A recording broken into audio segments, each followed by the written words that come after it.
They said a white K9 would never step into a minefield unless he already knew exactly who he was trying to save. And on that morning, no one at Forward Operating Base Iron Ridge understood why Frost was walking forward when every signal, every instinct, every human order was telling him to stop. The radio chatter was sharp, clipped, urgent, but it felt distant, like it belonged to another world entirely. As Frost moved across the broken desert ground with a calm that unsettled even the most experienced Marines watching from a safe distance. Staff Sergeant Darnell Hayes stood behind the reinforced barrier, his eyes locked on the dog he had trained, trusted, and deployed alongside for nearly 3 years. Frost was not just a K9 unit. He was part of the rhythm of the team, white-coated, intelligent, precise, the kind of partner who never hesitated unless something deeper than command was pulling at him. "Frost, hold," Darnell called out, his voice steady but tight, the kind of command that usually cut through anything. But Frost did not turn back. He paused only once, his head lowering slightly, as if listening to something beneath the silence itself. Then he took another step forward into the restricted zone, where the ground had long been marked as unstable and untouched since the last clearance sweep. The wind moved low across the desert floor, carrying dust that shimmered under the morning sun, and for a brief moment everything felt suspended, as if time itself was waiting to see what the dog would do next. Behind Darnell, Captain Lucas Reed was already speaking into the radio, requesting confirmation from EOD that the perimeter was secure, but his voice carried doubt, the kind that comes when procedure no longer explains what the eyes are seeing. Frost continued forward, not rushing, not panicked, but deliberate, as though following a path only he could sense, each step measured with an awareness that made the watching Marines hold their breath without realizing it. And then, without warning, Frost stopped again, his body angled toward a stretch of ground that looked no different from any other patch of hardened earth and scattered rock. Nothing visible marked it, nothing human could confirm it, but Frost lowered himself slightly, his posture changing, shifting from movement into focus, and that was when Darnell felt something inside him tighten in a way he could not explain. Because Frost wasn't wandering. He was searching. 24 hours earlier, the desert base had been quiet in the early morning haze, the kind of silence that only military installations know, filled with distant machinery, soft boots on gravel, and the steady hum of routines built to prevent chaos. Frost had been inside the K9 unit enclosure, alert but calm, watching every movement of Staff Sergeant Darnell Hayes as he reviewed mission logs near the briefing station.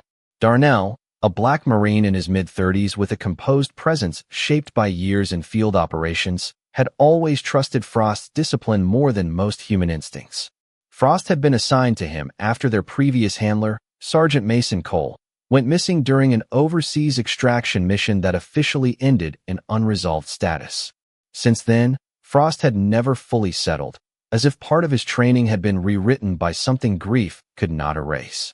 That morning, an encrypted signal had arrived confirming a faint trace detection in an old operational zone marked inactive for over a year, a place where no scheduled patrols existed and no active missions should have been running. The message was brief, almost dismissive, but Frost reacted before anyone else did. He stood the moment the coordinates were displayed, ears locking forward, body rigid, eyes fixed on the map screen as if he recognized something buried beneath the data. Darnell noticed immediately, because Frost never reacted without reason. "What is it, boy?" he asked quietly, stepping closer. Frost didn't bark. He simply turned toward the exit gate and waited, tense but controlled, like a decision had already been made inside him long before any human voice could intervene. Within minutes, authorization was denied for field movement due to residual risk in the zone, but Frost pressed forward anyway, slipping through a maintenance exit during a routine gear transfer window, moving faster than anyone anticipated for a K9 of his size and training. By the time the alarm was raised, he was already beyond the perimeter line, heading toward a section of terrain that had been marked as cleared but never fully verified after the last operation cycle. Now, in the present moment, Darnell stood at the edge of that same line, watching Frost disappear deeper into the field, the distance between them growing in a way that felt heavier than physical space. Captain Reed gave the final order for containment teams to stand by, but even his voice carried hesitation now, because something about Frost's behavior no longer looked like deviation. It looked like recognition. And as Frost took one final step forward and stopped again, staring down at the earth as if it was speaking back to him, Darnell realized with a slow, unsettling certainty that this was not random, and whatever Frost had come here to find was not lost in the way they had all assumed. It was waiting. The wind over the desert base shifted slightly, carrying fine dust across the hardened ground as Frost remained completely still, his white coat catching the morning light like a fixed point in a moving world.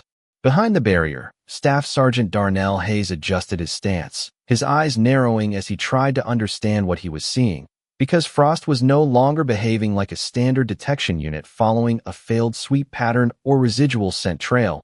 He was behaving like something was calling him from beneath the surface itself. Captain Lucas Reed stepped closer to the tactical display, his voice low as he ordered a secondary sensor sweep of the grid coordinates, while two Marines deployed a compact ground scanning system that emitted a soft pulse into the earth, mapping density shifts and structural irregularities. The screen showed nothing definitive, only the expected uneven terrain of an old operational zone.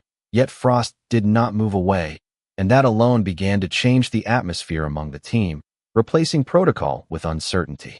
Darnell's mind drifted for a fraction of a second to the last mission report involving Frost's previous handler, Sergeant Mason Cole, a man known for his calm presence in the field and the unusually strong bond he maintained with his K-9 partner. Mason had been declared missing after a night extraction in unstable terrain overseas, and although official reports closed the case without confirmation, Frost had never behaved the same since returning stateside. There had been moments during training when Frost would freeze facing empty corridors or sit silently near equipment lockers for reasons no one could explain, as if listening to echoes that no one else could hear. Now, standing at the edge of a restricted zone marked inactive for over a year, those echoes felt suddenly relevant again.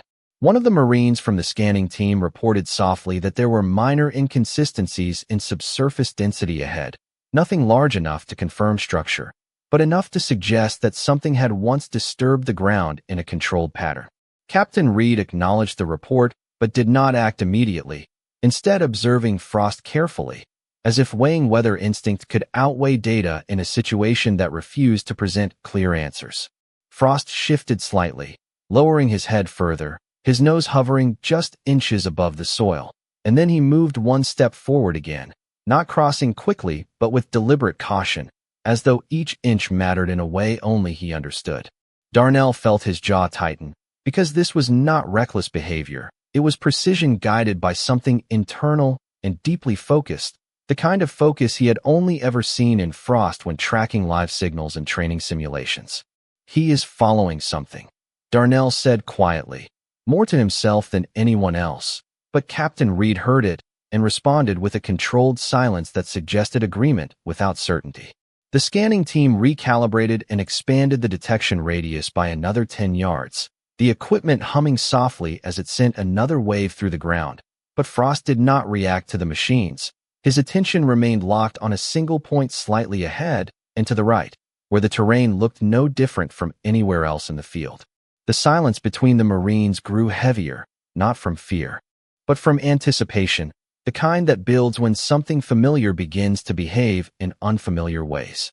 Darnell stepped closer to the barrier line, his voice lowering as he called out again, not a command this time, but a reminder of presence, as if trying to anchor Frost back to the world of instruction and response. Frost paused, his ears twitching slightly at the sound of Darnell's voice, and for a moment it seemed like he might turn back, but instead he shifted his weight forward again and stopped, focusing entirely on the ground beneath him. Captain Reed finally gave the order to halt forward movement for all personnel, instructing everyone to maintain visual contact only, as the situation no longer fit standard operational categories. The words were calm, but they carried weight, because in military environments like this, uncertainty was often more dangerous than confirmed threat. Darnell exhaled slowly, his gaze locked on Frost, and in that moment he noticed something subtle, a change in Frost's posture, not tension, but recognition, as if the dog had arrived at a place that matched a memory he had been carrying for a long time. And as Frost stood motionless over that unremarkable stretch of desert earth, the entire unit fell into a quiet that felt less like waiting and more like witnessing something already in motion beneath their understanding. The desert air felt heavier now, not because anything had changed in temperature, but because every Marine on site had shifted into a state of attention that bordered on disbelief, watching Frost remain locked onto a single point in the ground, as if the earth itself had begun to speak in a language only he could understand. Staff Sergeant Darnell Hayes took a slow step forward from the barrier line, then stopped again as Captain Lucas Reed raised a hand signaling caution, reminding everyone that no one was to enter the marked zone until ground confirmation was fully complete. Frost did not acknowledge the tension behind him, his focus narrowing further, his body lowering slightly into a posture that was no longer movement, but intent, as though he had reached a decision that predated all human instruction. One of the detection technicians adjusted the portable ground imaging unit again, expanding the scan radius by another 15 feet, and this time the screen flickered slightly before stabilizing, showing faint irregular layering beneath the surface, subtle enough that it would have been dismissed under normal circumstances, yet consistent enough to hold attention. Darnell's eyes tracked the display and then returned to Frost, noticing how the dog's breathing had changed, slower now, controlled, not anxious, but precise, like a trained response to something buried rather than something approaching. The memory of Sergeant Mason Cole surfaced again in Darnell's mind, uninvited but persistent, not as a file or report, but as the way Frost had once sat quietly beside Mason after long training cycles, refusing to leave his side even when released from duty, as if loyalty had become something beyond command structure. Frost took another step forward, then stopped abruptly, his front paw hovering just above a patch of ground that looked no different from any other section of the field, yet his entire posture suggested absolute certainty. Captain Reed gave a quiet instruction for the unit to maintain visual tracking only, no advancement, no engagement, and the words carried through the comms with a controlled urgency that reflected how quickly the situation had moved beyond standard classification. Darnell's voice broke the silence again, lower this time, not as an order but as an attempt to reconnect, calling Frost's name with steady restraint, and for a brief moment Frost's ears shifted backward, acknowledging the sound without turning away from what held his attention. The scanning technician reported a faint anomaly directly beneath Frost's position, a subtle disturbance pattern that suggested something metallic had once been placed there and either removed or displaced under controlled conditions, though there was no confirmation of depth or scale. The words caused a ripple of attention among the team, because even the possibility of structured material beneath a cleared zone raised questions that no one wanted to answer too quickly. Frost remained still, his gaze fixed downward, and then he lowered his head further until his nose was almost touching the surface, as if confirming something through scent that no machine had fully interpreted yet. Darnell felt a tightening in his chest, not fear, but recognition of a pattern he could not yet fully define. Because Frost was not reacting like a search unit encountering random residue. He was behaving like a partner following a memory. Captain Reed stepped closer to the display again and ordered a secondary thermal sweep of the same coordinates, the team complying immediately as the equipment emitted a soft scanning pulse that spread beneath the surface layer. For several seconds nothing changed, then a faint thermal irregularity appeared, barely distinguishable, but enough to draw collective focus, and the silence among the Marines deepened further. Frost shifted his weight slightly, aligning himself more precisely over the same point, and Darnell noticed something else, a subtle tension release in the dog's frame, as if the uncertainty had resolved into confirmation. The radio hissed softly with background updates from perimeter units, but no one spoke over it, because the situation no longer felt like an active search in progress, it felt like arrival. Darnell stepped forward another half step before stopping again at the boundary line, his eyes locked on Frost, and in that moment he understood that whatever was beneath them was not random debris or forgotten equipment. It was something Frost had been carrying forward in silence since the day Sergeant Mason Cole disappeared. And as the desert wind moved gently across the field, carrying dust and light across the still figure of the white K-9 standing over the unseen point beneath the earth, the entire unit waited without speaking, because every instinct now pointed to the same truth forming just below the surface of understanding. The silence across the desert field held longer than anyone expected, not because nothing was happening, but because every second felt like it was carrying weight that no one was willing to name aloud. Frost remained fixed over the same patch of ground, his white coat still, his breathing measured, his focus absolute, as if the world beyond that single point had temporarily ceased to exist for him. Staff Sergeant Darnell Hayes stood just behind the barrier line, his posture rigid but his eyes filled with a growing uncertainty that did not belong in a controlled military environment, because what he was witnessing no longer fit into training doctrine or standard operational logic. Captain Lucas Reed stepped slightly to the side of the portable scanning unit, reviewing the updated thermal and subsurface readouts, his expression tightening in subtle increments as each new layer of data confirmed the same anomaly without ever fully explaining it. The system was showing irregular compression beneath the surface, faint and uneven, not consistent with natural geological formations, but not clearly identifiable as active material either, and that ambiguity was the most difficult part for everyone watching. Frost shifted his head slightly downward again, almost imperceptibly, and that small movement drew more attention than any alarm could have, because it carried intention rather than reaction. Darnell exhaled slowly, then spoke into his radio in a controlled voice requesting an unmanned probe deployment, a standard procedure for uncertain subsurface detection in restricted zones, and the response came quickly, acknowledging the request with confirmation that the unit would be deployed within minutes. While they waited, Frost remained unmoving, but his posture subtly changed, his weight redistributed, as if aligning himself more precisely with something directly beneath him. And Darnell noticed that Frost was no longer scanning or searching. He was waiting in the way someone waits when they already know the outcome but cannot yet reach it. Captain Reed walked closer to Darnell, lowering his voice as he asked if Frost had ever shown this kind of behavior before in controlled environments. And Darnell hesitated before answering, because the honest response was that Frost had never acted without purpose.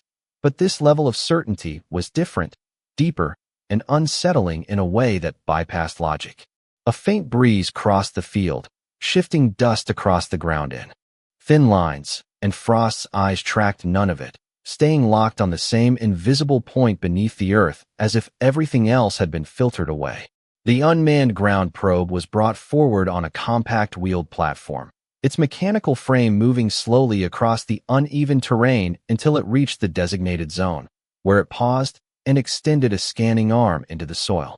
The machine emitted a soft, rhythmic pulse, and for several seconds the display remained stable, until a slight variation appeared in the data pattern, confirming that something had disrupted the subsurface layers in a way that did not match surrounding conditions. The technician relayed the findings calmly, noting that there appeared to be a structured void or compartment beneath the surface, though depth estimation remained uncertain due to interference from mineral density fluctuations. At that moment, Frost took a single step forward, not crossing any boundary, but closing the distance between himself and the exact point the probe had identified, and every Marine present instinctively shifted their attention to him rather than the equipment. Darnell felt something tighten in his chest again, because Frost's movement was not random, it was aligned, precise, as though the dog was confirming what the machines had only begun to suggest. Captain Reed ordered a pause in all mechanical scanning, requesting a moment of observation without interference, and the field fell into a deeper silence than before, one that felt almost unnatural under the bright desert sun. Frost lowered his head slightly, and for the first time since entering the zone, he let out a low, steady breath that carried no tension, only recognition.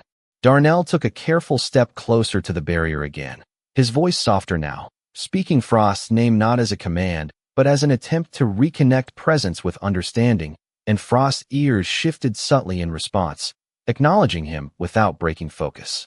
The technicians reviewed earlier mission logs of the area, confirming that it had been partially excavated and resecured during a previous overseas operations cycle involving logistical containment units.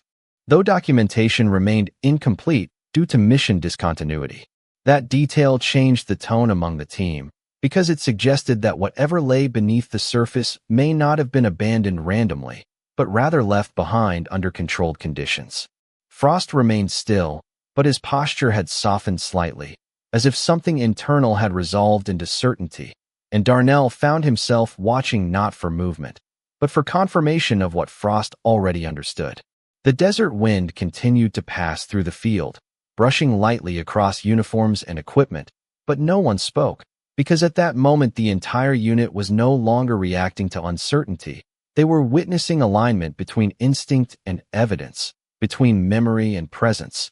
And as Frost stood over the unseen point beneath the earth with unwavering focus, Darnell realized that whatever they were about to uncover was not just a matter of procedure or recovery, but something that had been waiting silently for recognition all along.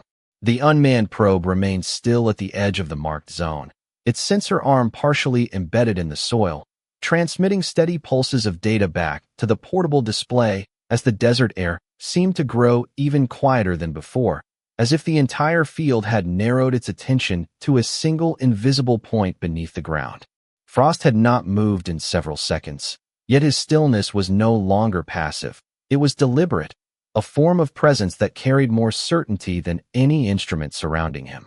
Staff Sergeant Darnell Hayes stood with his hands loosely at his sides, his eyes fixed on the white K9, trying to interpret what training alone could not explain, because Frost was not reacting to stimulus. He was responding to recognition.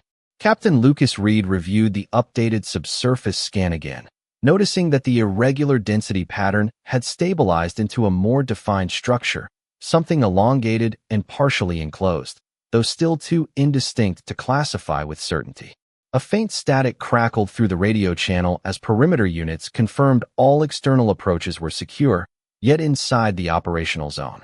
The focus had completely shifted inward, toward whatever Frost was silently confirming step by step in his own way. Darnell took a slow breath, then lowered his voice as he spoke into the comms, requesting a controlled micro-excavation protocol, using hand tools only, ensuring no mechanical vibration would disturb the area further until full identification could be achieved. The request was acknowledged, and within moments, 2 Marines equipped with non-invasive digging tools stepped forward to the boundary line, waiting for final authorization. Frost did not react to their arrival, his attention still locked forward, but his posture changed subtly again, as if acknowledging that the process he had initiated was now moving beyond him and into human hands.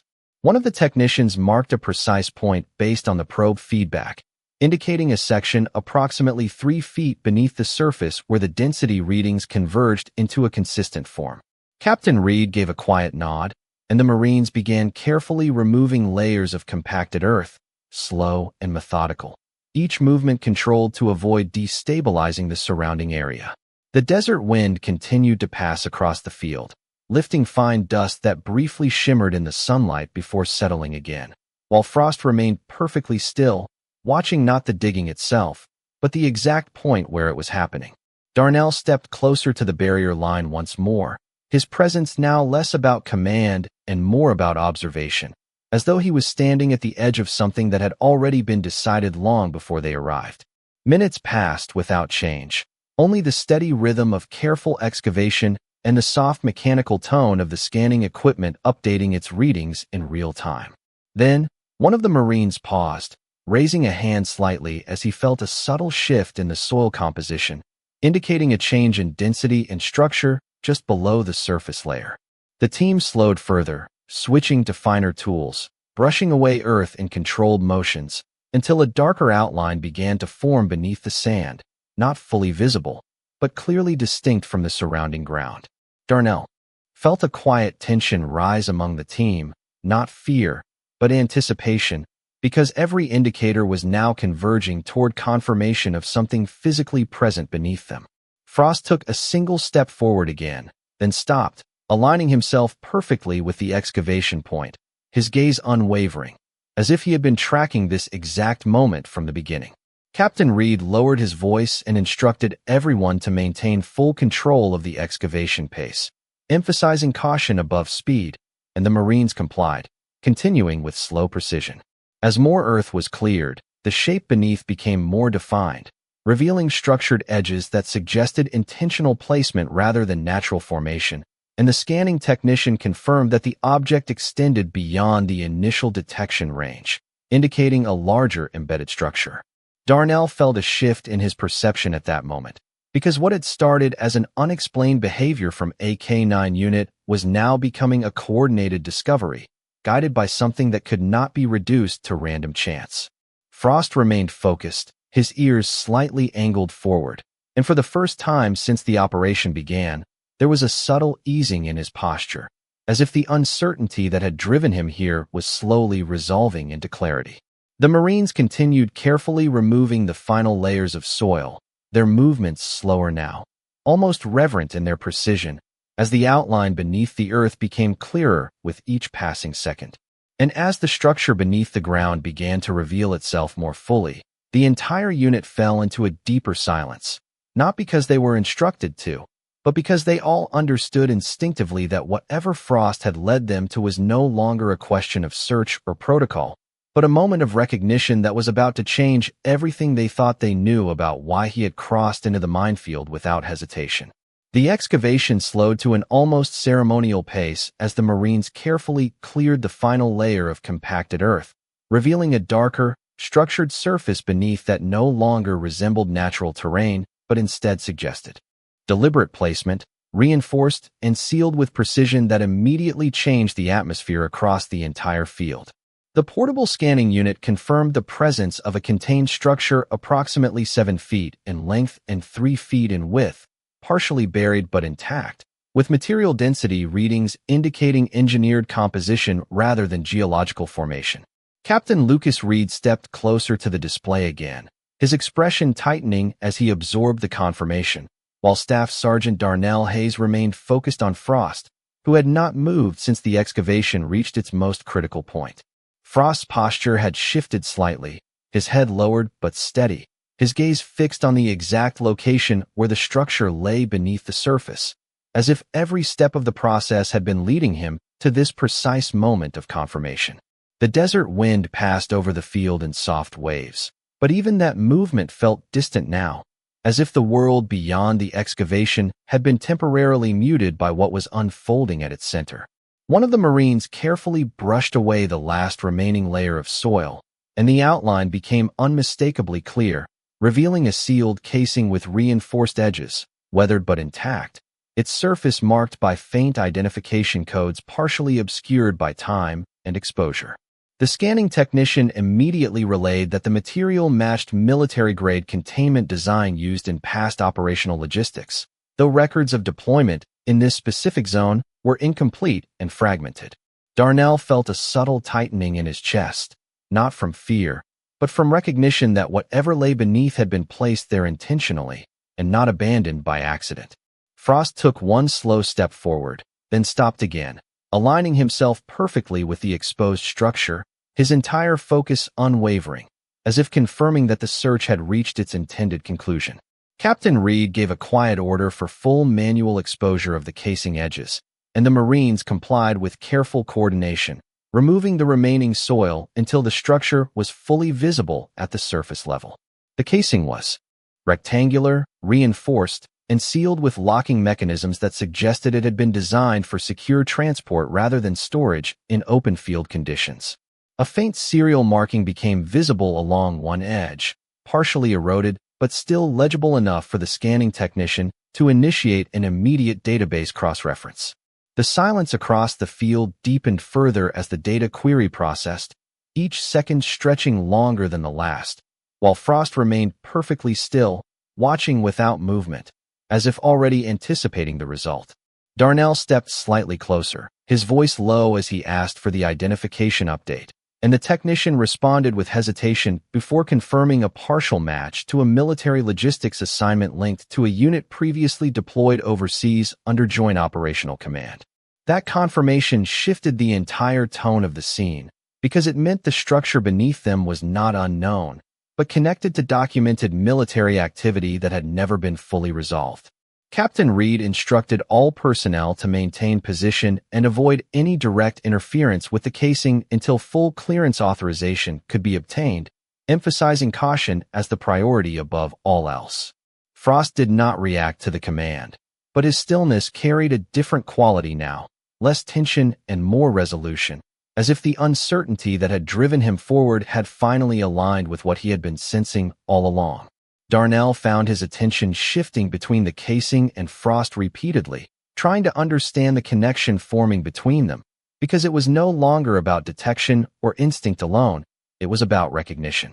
The technician confirmed that a secondary identification layer was embedded within the casing structure, designed to be accessed only through controlled procedures, indicating that whatever was inside was intentionally protected rather than discarded. The Marines exchanged brief looks, none of them speaking, because the situation had moved beyond speculation into something that demanded confirmation before interpretation.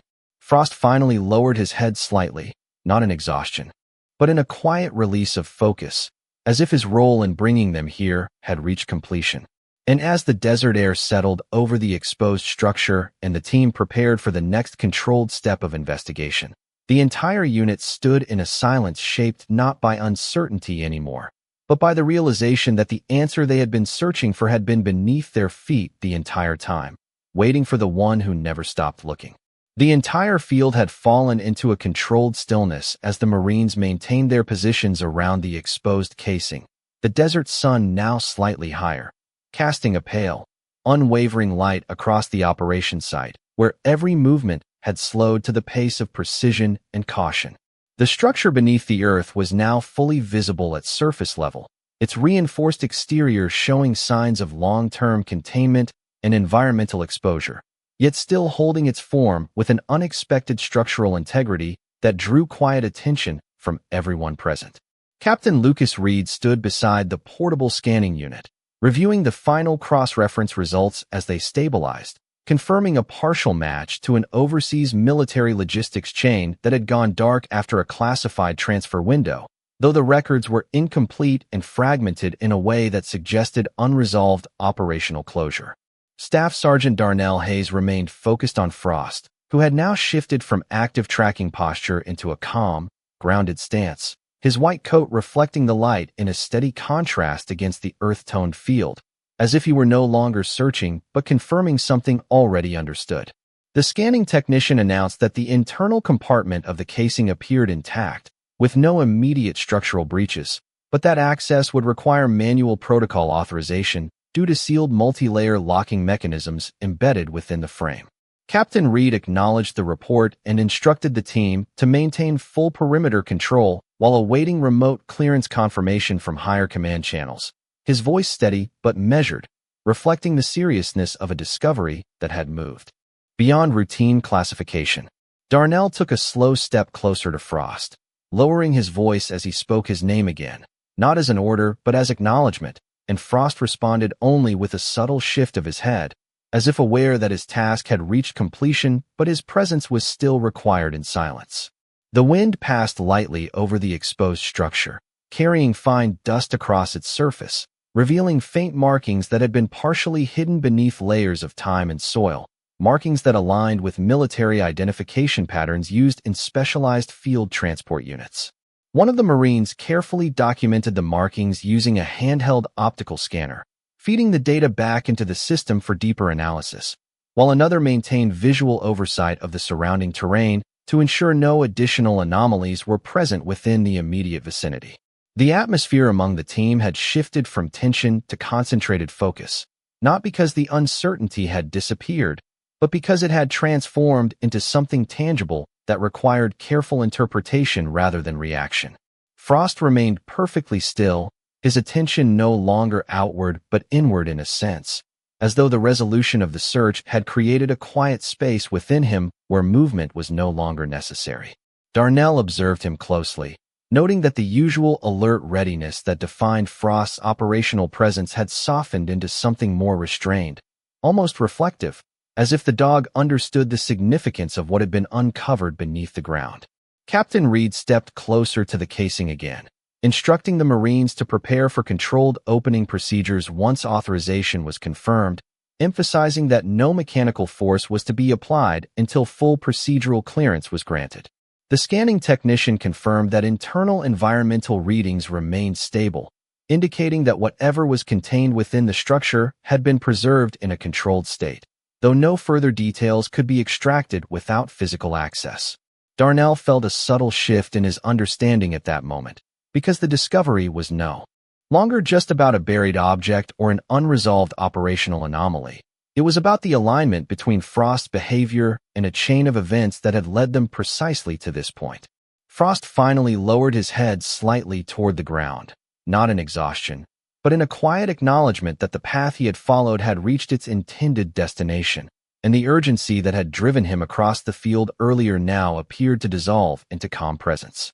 The Marines around the site remained silent, each of them aware that they were standing at the edge of a moment that would require explanation beyond standard reporting structures, because what had been uncovered carried implications that extended beyond the immediate field operation. And as the desert light settled evenly over the exposed casing and the still figure of the white K-9 standing beside it, the entire unit remained suspended in a quiet understanding that the search was no longer about finding what was lost, but about finally confronting what had been waiting beneath the surface all along. The desert operation site remained frozen in a state of controlled anticipation as the Marines held their positions around the exposed structure, every movement reduced to minimal necessity, while the entire field seemed to wait for authorization that had not yet arrived. Captain Lucas Reed stood near the scanning unit with his eyes fixed on the final confirmation data, which now showed a stabilized internal environment within the sealed casing, suggesting that whatever lay inside had been preserved with intentional containment protocols rather than abandonment or collapse. Staff Sergeant Darnell Hayes remained beside the perimeter line, his attention divided between the technical readouts and Frost, who now stood completely still at the edge of the exposed structure, his white coat illuminated under the desert light, his posture no longer driven by urgency, but by a calm and settled presence that carried a different kind of meaning. The scanning technician reported that all external environmental readings were stable and that no immediate structural compromise was detected, but access would still require formal clearance due to multi-layered internal locking systems designed for controlled entry only. Captain Reed acknowledged the report and instructed all personnel to maintain full observation status while awaiting command authorization, his voice steady but carrying the weight of a situation that had moved beyond routine classification into something far more sensitive. Darnell took a slow breath, then stepped slightly forward, stopping just short of the boundary, his eyes returning once again to Frost, because the connection between the dog and the location beneath them no longer felt like coincidence or instinct alone, but something precise and deeply anchored in memory. Frost did not move, but his attention had softened further, as if the act of arriving at this point had resolved an internal tension that had been driving him across distance and uncertainty since the moment he first crossed into the restricted zone. A faint communication signal came through the radio from command level, confirming that additional verification was being conducted regarding the embedded serial markings and historical deployment records associated with the casing, though no final identification had been released yet. The Marines remained silent as they listened, each of them aware that the delay was not procedural inefficiency, but the result of complexity that required absolute confirmation before action could proceed. Darnell's gaze briefly shifted to the structure beneath the soil, now fully exposed, its surface worn but intact, its presence suggesting purpose rather than neglect, and he felt a growing realization that Frost had not been reacting to randomness, but to something specific that connected directly to human history and experience. Frost finally lowered his head slightly, not in exhaustion but in a quiet release of focus, as if the task that had driven him here had reached its final point of resolution, leaving only stillness behind. Captain Reed stepped closer to the structure and instructed the team to prepare for controlled interface procedures once clearance was received, emphasizing that no direct interaction was to occur until full authorization was confirmed. The scanning technician updated the system once more, confirming that internal readings indicated a stable and preserved environment, reinforcing the conclusion that the structure had been intentionally sealed under controlled conditions and not compromised by external force. Darnell remained still, his expression steady but reflective, because what had begun as an unexplained deviation in K-9 behavior had evolved into a coordinated discovery that defied simple explanation, guided by a presence that had acted with certainty where machines had only measured probability. Frost stood quietly beside the exposed structure. His body relaxed now, his focus no longer fixed on searching but on acknowledging that the moment of arrival had been completed. And as the desert light continued to settle across the field and the Marines maintained their silent watch around the sealed casing, the entire operation reached a suspended calm, defined not by conclusion, but by the understanding that what lay beneath the surface had been waiting not just to be found, but to be remembered. The desert field had settled into a silence so complete that even the distant wind felt subdued, moving gently across the exposed structure and the surrounding sand, as if it too was careful not to disturb what had already been revealed. The Marines maintained their positions in a wide perimeter, their posture steady, their attention divided between the sealed casing and the command channel, awaiting final authorization for controlled access procedures. Captain Lucas Reed stood near the scanning unit, his eyes fixed on the latest confirmation data, which now showed full internal stability and no immediate environmental risk, reinforcing that the structure beneath the surface had been preserved in a controlled state for an extended period of time. Staff Sergeant Darnell Hayes remained at the boundary line, his focus no longer shifting between equipment and terrain, but settling almost entirely on Frost, who stood quietly beside the exposed casing with a stillness that carried meaning beyond operational behavior. Frost's white coat reflected the sunlight in a soft, steady glow, and his posture had fully relaxed now, no longer driven by urgency or search, but by a quiet sense of completion that seemed to resonate through his entire frame. The scanning technician confirmed once again that all subsurface readings were stable and that no secondary anomalies were detected within a 50-yard radius, clearing the immediate area for potential controlled access pending final command approval.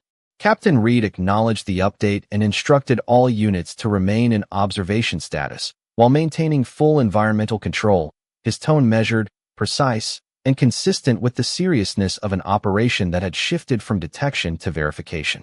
Darnell took a slow step forward, stopping just short of the casing, his eyes scanning its surface one final time before returning to Frost, because something about the connection between them felt undeniable now, as if the entire sequence of events had been shaped by recognition rather than chance. Frost did not move, but his head lowered slightly, not in submission or fatigue, but in a quiet acknowledgement that the moment he had been moving toward had arrived. The radio channel crackled briefly with a final confirmation from command, stating that identification cross-referencing had reached a partial resolution, linking the casing to a previously classified overseas logistics operation involving a unit that had gone dark during a transitional extraction phase, though details remained restricted pending full declassification review. The information settled across the team without reaction, not because it lacked significance, but because it confirmed what they were already beginning to understand without needing explanation. Darnell exhaled slowly, his gaze steady on the structure beneath them, and in that moment he felt the weight of realization forming not as a sudden revelation, but as a quiet alignment of fragments that had been building since Frost first stepped beyond the perimeter line. Captain Reed stepped forward slightly and issued a final instruction to maintain full security posture while preparing for controlled opening procedures under remote supervision, ensuring that no direct interaction would occur until complete authorization was received and verified. The Marines adjusted their positions subtly, reinforcing the perimeter with calm discipline, their movements minimal and precise, reflecting the transition from uncertainty to structured anticipation. Frost remained beside the casing, his presence now completely still, no longer searching, no longer guiding, but simply existing in the space where purpose had already been fulfilled. Darnell looked at him for a long moment, noticing the absence of tension that had defined Frost's earlier movements, replaced now by a calm that felt almost reflective, as if the weight he had carried had finally been set down. The desert light shifted slightly as the sun continued its slow rise, casting longer and softer shadows across the field, and in that quiet illumination the exposed structure lay fully revealed, unchanged and intact, holding within it the answer that had drawn them all here. No one spoke, because there was nothing left to interpret in the moment they were standing in. only the presence of something that had been hidden beneath the earth and brought back into the light by a white K9 who never once doubted the path he was following, even when no one else could see where it led.